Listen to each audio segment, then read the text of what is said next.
A paz de Cristo no seu coração, que Deus te abençoe nesta hora. Que as bênçãos do Senhor te alcance em todas as áreas da tua vida, em nome santo do Senhor Jesus Cristo. Bem-vindo a mais um Jornada Fiel, um canal falando de Deus. Se você ainda não é inscrito, se inscreva no meu canal, deixe seu like e acione o sininho, para que você seja notificado quando eu postar mais vídeos no YouTube. Vamos juntos crescer e falar da palavra do Senhor Deus Todo-Poderoso. Hoje, o estudo que eu trago neste momento é falar sobre o Evangelho de Marcos, a quem Marcos escreve o seu Evangelho, a carta. O Evangelho de Marcos é escrito a quem? Marcos, capítulo de número 10, versículo de número 45. Que é a chave, que é o tema desta leitura. Marcos 10, 45.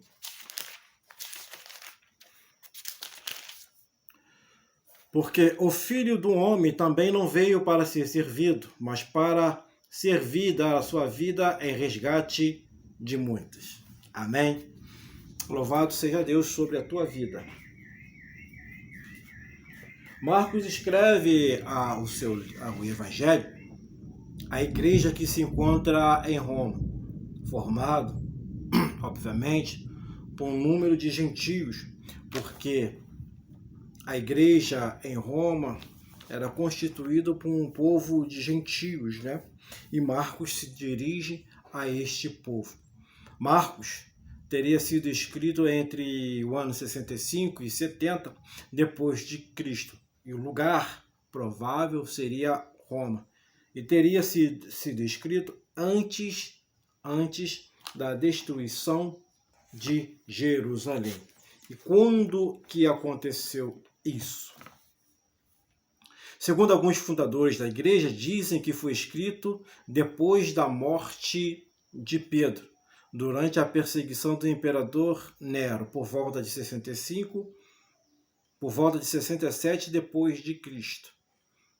É provável que for escrito entre 65 e 70 depois de Cristo. O que aconteceu nesse período de Nero aqui? Nero, a história diz que ele provocou um grande incêndio na cidade de Roma. Nero provocou um grande incêndio na cidade de Roma. E ele atribuiu esse incêndio ao povo cristão. E depois disso, após isso, começou então uma perseguição ao povo cristão. E nessa perseguição, o estudo diz que Paulo e Pedro morreram durante esta perseguição. E Marcos escreve o Evangelho que leva o seu nome depois da morte de Pedro. E Pedro foi o seu grande mentor espiritual na vida de Marcos. 1 Pedro, capítulo 5, versículo 13, vai dizer que Marcos estava sempre com Pedro. Marcos foi discípulo de Pedro. Era Marcos quem? Marcos era o intérprete de Pedro. Onde Pedro estava também Marcos. 1 Pedro, capítulo 5, versículo de número 3. O que diz Pedro? Vamos lá, Pedro, capítulo 5, versículo 13. 5:13. A vossa coeleita em Babilônia vos saúda, e meu filho Marcos. Marcos teria sido discípulo de Pedro, e é possível que Marcos tenha sido batizado por Pedro. E a primeira vez em que o nome de Marcos é citado encontra-se em Atos capítulo 12, versículo de número 12. O que diz ali? A palavra fala que Pedro se encontrava preso. A igreja então se encontrava reunida, orando por Pedro, e o Senhor envia o seu anjo à prisão, o anjo de Deus à prisão, e liberta então Pedro. Pedro, ao sair da prisão, se dirige a uma casa de uma mulher chamada Maria, que veio a ser mãe de Marcos, que na verdade é João, também chamado Marcos. Então, a primeira vez que o nome de Marcos é citado é em Atos capítulo 12, versículo de número 12. O que você precisa entender que por que é João Marcos e por que o evangelho é Marcos, mas se o nome dele é João Marcos. João era o nome também de Marcos. Ele era chamado de João pelos judeus. E Marcos, ele era chamado de Marcos pelos gentios, ou seja, o povo que falava latim, ou seja, o povo que não era da língua hebraica, que não falava o hebraico. Então, para os judeus, era João, mas para o povo gentio, era Marcos.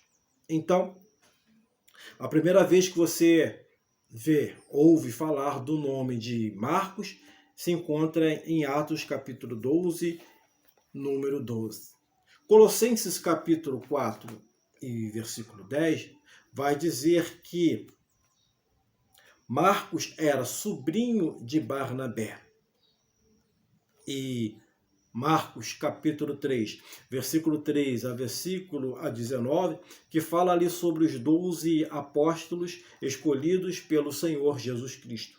E ali você não percebe e não vê o nome de Marcos, porque Marcos, ele não era um dos apóstolos.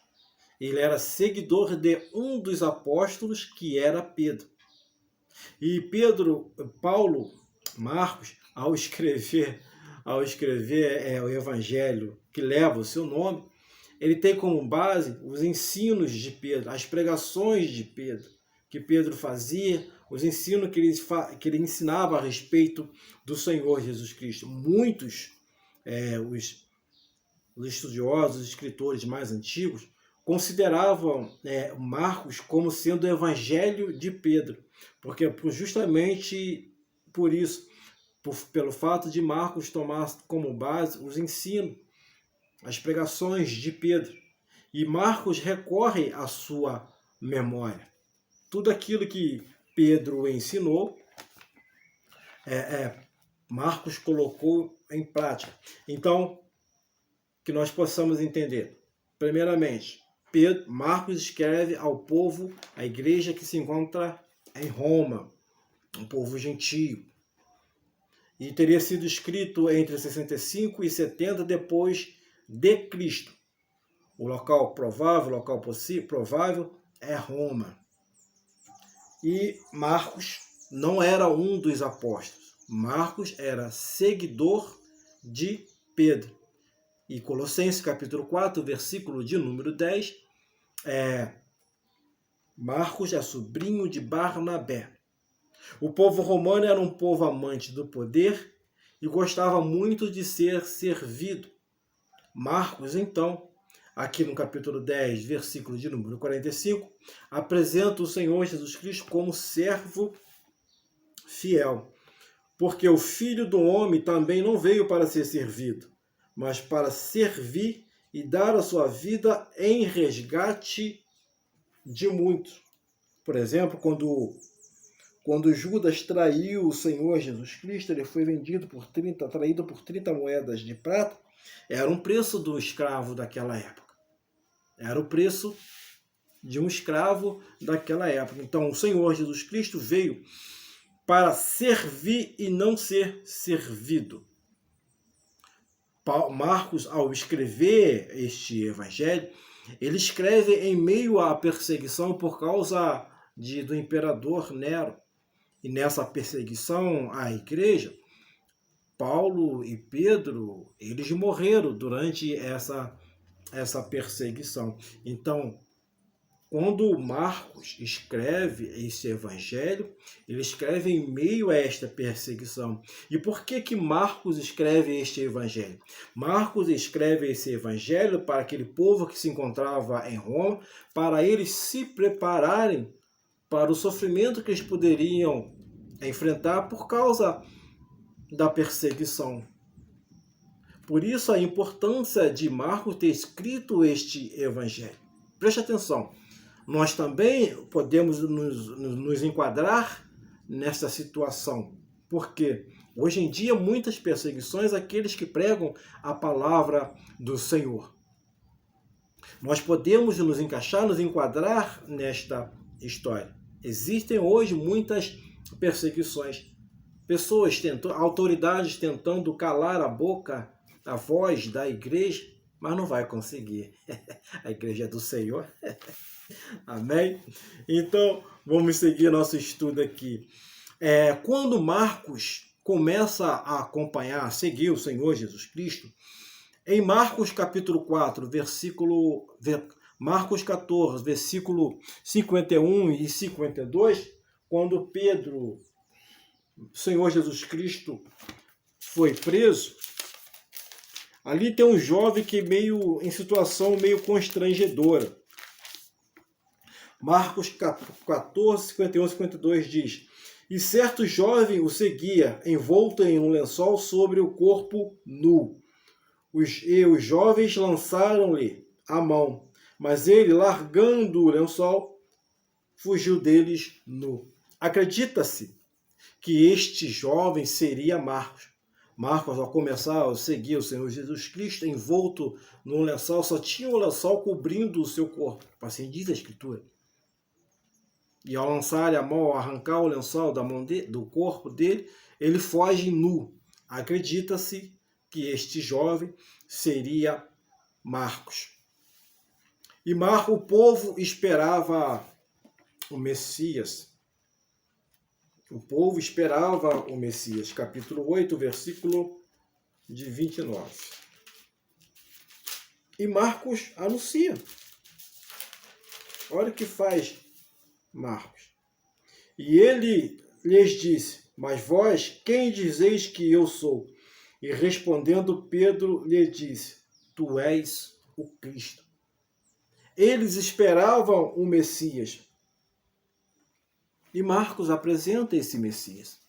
Marcos apresenta esse a que eles tanto esperavam, que é o Senhor Jesus Cristo. Então, alguns assuntos pertinentes de Marcos vêm à nossa mente falando sobre isso. E Marcos capítulo 1, versículo 14, vai dizer que o Senhor, Marcos apresenta o Senhor Jesus Cristo como esse Messias esperado por eles. Você vai encontrar isso em Marcos capítulo 1, 14, versículo 14 e 15. Marcos apresenta o Senhor Jesus como o Messias esperado. Marcos 1. Marcos capítulo 1, versículo 14 e 15. E depois que João foi entregue à prisão, veio Jesus para a Galiléia, pregando o evangelho do reino de Deus, e dizendo: O tempo está cumprido e o reino de Deus está próximo. Arrependei-vos e crede no evangelho. Então, Marcos apresenta o Senhor Jesus como este Messias esperado por eles.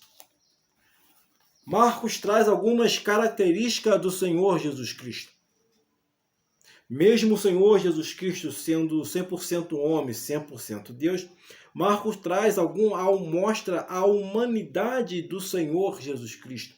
Assim como nós, como seres humanos, temos sentimentos e emoções, Marcos traz ao conhecimento do povo esta humanidade do Senhor Jesus Cristo.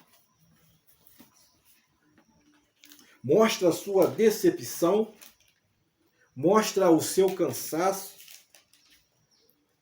Marcos 3,5 diz: E olhando para eles em redor com indignação, condoendo-se da dureza do seu coração, a decepção que o Senhor Jesus Cristo teve, disse ao homem: Estende a tua mão. E ele a estendeu, e foi-lhe restituída a sua mão sã como a outra. O Senhor Jesus Cristo se decepcionou com a dureza do coração do povo. E 4:38 fala sobre o cansaço do Senhor Jesus Cristo.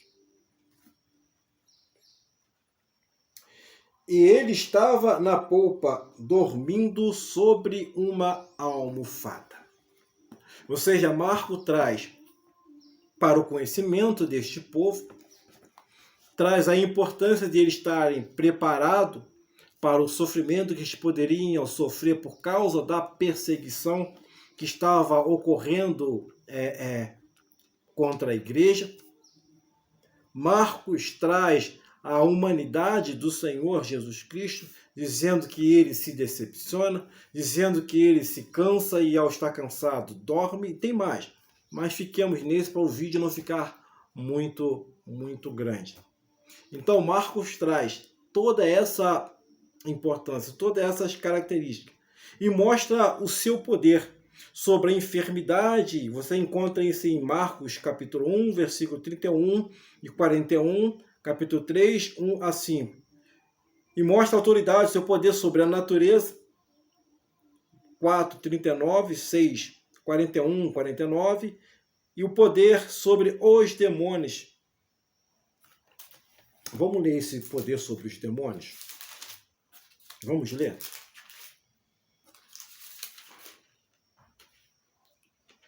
Marcos 1, 25. E repreendeu Jesus dizendo, cala-te e sai dele.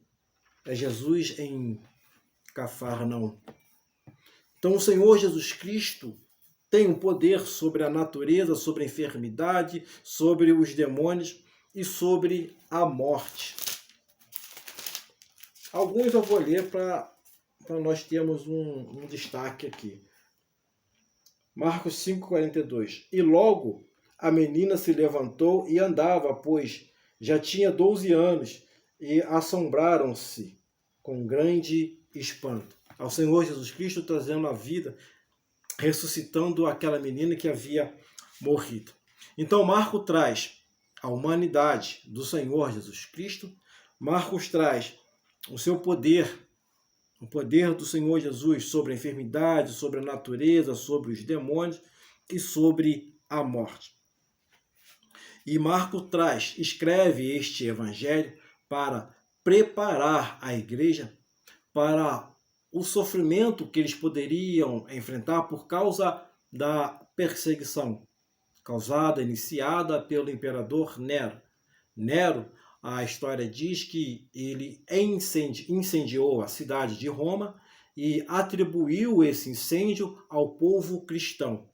Após isso, começou-se a perseguição ao povo de Deus. Então, em meio a essa perseguição, Pedro perdeu a sua vida, Paulo perdeu a sua vida. Então, Marcos escreve este evangelho para preparar a igreja para esse sofrimento que eles poderiam enfrentar por causa do nome do Senhor Jesus Cristo. Então, esse estudo é para trazer para você uma direção, um entendimento, para que quando você ler o evangelho de Marcos, você saiba com exatidão a quem Marcos está dirigindo, a quem ele está falando, a quem ele está escrevendo. Por exemplo, você vê nos evangelhos de Marcos, aqui 5, vamos ficar aqui no versículo, capítulo 5, 41. E tomando a mão da menina, disse-lhe, Talita cumi, que traduzido é, menina, a ti te digo, levanta-te. Versículos como esse que eu acabei de ler, você vai encontrar muito Marcos dando explicação. É diferente de Mateus, Lucas, por exemplo, que são evangelhos sinóticos. Marcos traz uma explicação mais detalhada do que Mateus e Lucas. Por que isso? Porque Marcos escreve a um povo romano, a um povo gentio, que não tem conhecimento do Antigo Testamento, não tem conhecimento das leis e costumes judaicos. Então, palavras e costumes, você vê aqui que Marcos, quando fala, ele traz a explicação sobre aquela palavra e sobre aquele costume. Vamos ver aqui, por exemplo, olha só, capítulo 7, versículo 11. Vós, porém, dizeis, se um homem disser ao pai ou à mãe, Aquilo que poderias aproveitar de mim é Corban, isto é, oferta ao Senhor. Ou seja, Marcos explica palavras e costume daquele povo. Quer ver? Ainda aqui no capítulo 7. Ajuntaram-se a ele os fariseus e alguns dos escribas que tinham vindo de Jerusalém, e vendo que alguns dos seus discípulos comiam pão com as mãos impuras, isto é, por lavar, os repreendiam. Porque os fariseus e todos os judeus, conservando a tradição dos antigos, não comem sem lavar as mãos muitas vezes. E quando voltavam do mercado, se não se lavarem, não comem, e muitas outras coisas há que receberam para observar, como lavar os copos, os jarros e os vasos de metal e as câmaras. Ou seja, no Evangelho de Marcos traz muitos detalhes, explicando as palavras, explicando os costumes judaicos, porque estava falando, se dirigindo a um povo gentio, a um povo que não conhecia os costumes judaicos. Então Marcos traz esse entendimento, essa explicação. Diferente de Mateus, diferente de Lucas. Por exemplo, Mateus fala sobre genealogia, fala sobre leis, e para o povo romano, eles não se preocupavam com descendência, não. Eles amavam o poder. Eles queriam saber quem era esse líder que havia surgido na Palestina.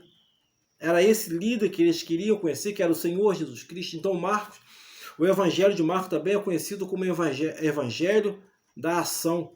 Fala mais sobre os atos e feitos do Senhor Jesus Cristo do que os seus discursos, os seus ensinos.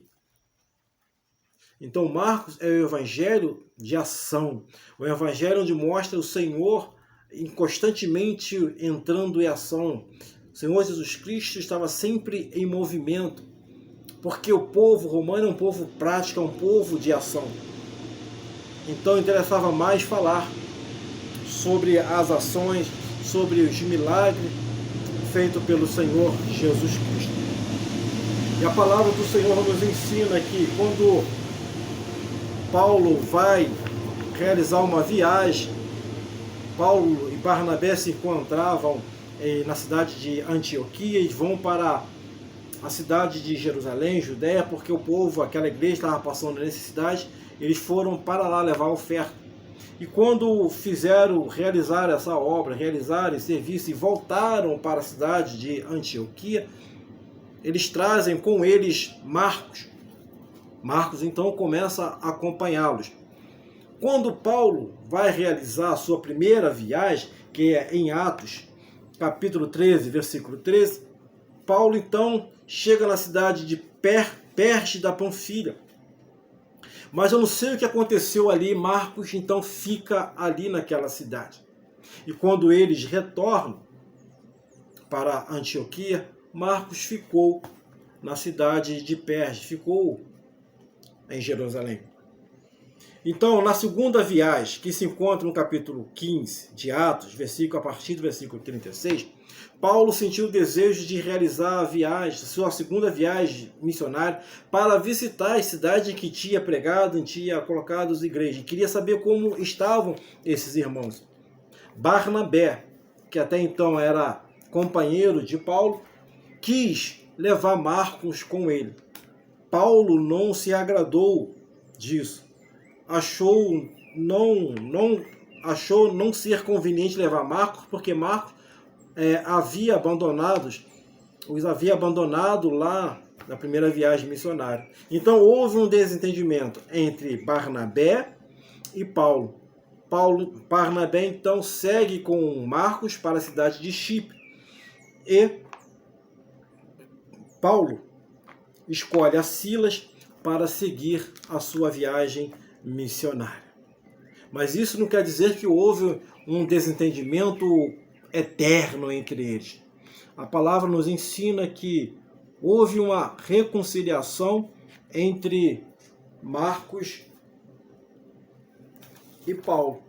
Filemon, a partir do versículo de número 22, vai dizer o seguinte: E juntamente, isso é a carta de Paulo a Filemon. E juntamente prepara-me também pousada, porque espero que pelas vossas orações vos hei de ser concedido.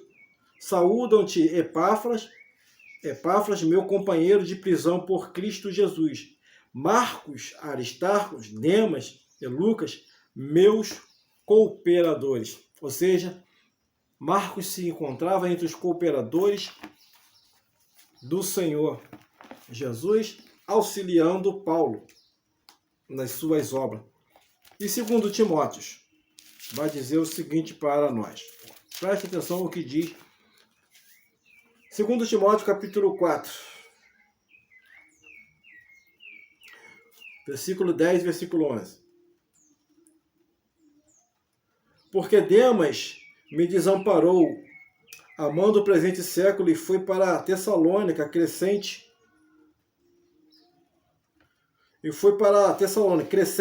para a Galácia, Tito para a Dalmácia.